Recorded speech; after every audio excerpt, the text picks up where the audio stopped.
ना घडी गेली की पिढी जाते आणि आता सध्या लोकसभेची घडी बसवायची वेळ ही सर्व पक्षावर आलेली आहे आणि खास जबाबदारी आहे ती म्हणजे इंडिया आघाडीची म्हणजेच महाराष्ट्रामधील महाविकास आघाडीची.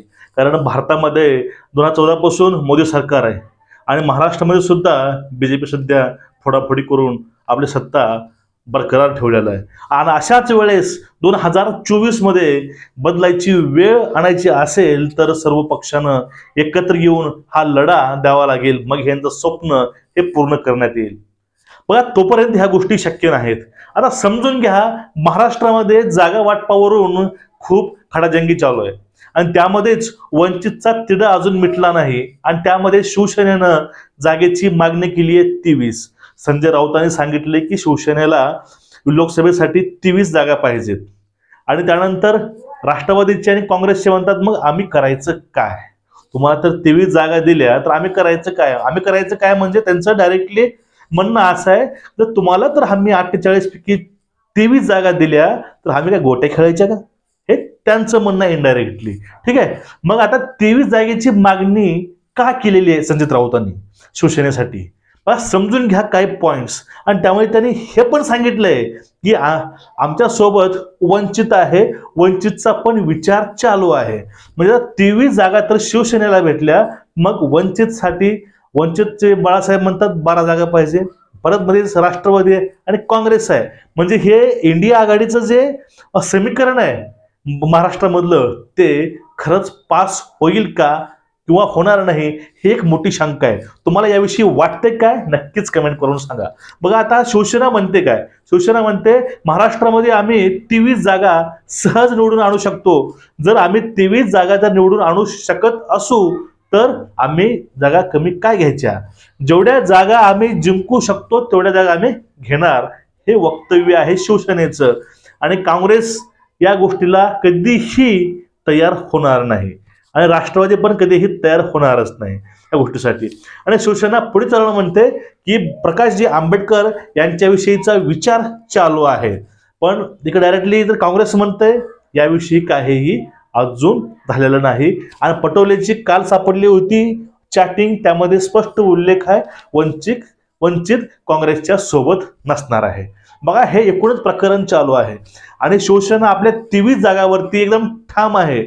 आणि अशा वेळेस काँग्रेस आणि राष्ट्रवादी निर्णय कुठला घेईल?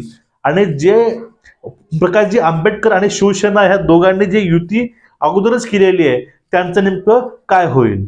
का असं होईल 14 जागा 24 जागा शिवसेनेच्या आणि 24 जागा वंचितच्या, असं सुद्धा समीकरण होऊ शकतं कधी ज्यावेळेस वंचितची जागेची तिढा सुटला नाही किंवा वंचितला मध्ये प्रवेश नाही भेटला आणि शिवसेनेला जर 23 जागा प्लस जागा नाही भेटल्या, अशा वेळेस महाराष्ट्रामध्ये ही युती न होता वंचित आणि शिवसेना ही युती होऊ शकते. शिवशक्ती आणि भीमशक्ती एकत्र येऊ शकते 24-24च्या फॉर्म्युल्यावर.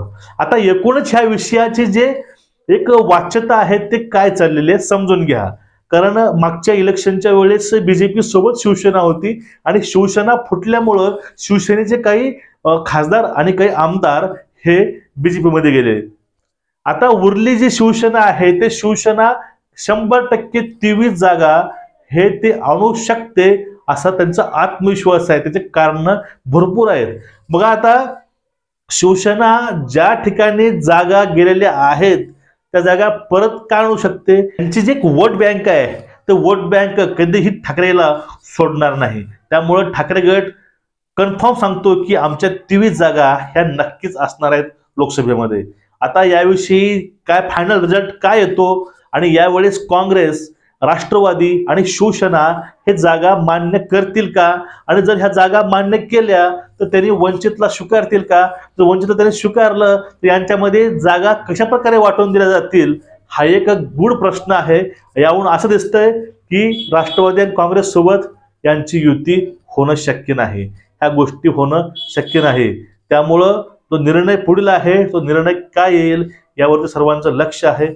आणि जे गोष्ट आहे मित्रांनो, तुम्हाला याविषयी एकूणच तुम्हाला वाटतंय काय? तुमचं ओपिनियन काय? तुम्ही नक्कीच कमेंट करून सांगा. तुम्ही व्यक्त हो आपल्या कमेंटमध्ये. तुम्हाला आपले व्हिडिओ आवडत असतील चॅनलला सबस्क्राईब करा आणि बेल आयकॉन दाबून ठेवा. व्हिडिओ शेअर करत चला. व्हिडिओ कसा वाटला नक्कीच सांगा. सर्वांना जय शिवराय, जय भीम.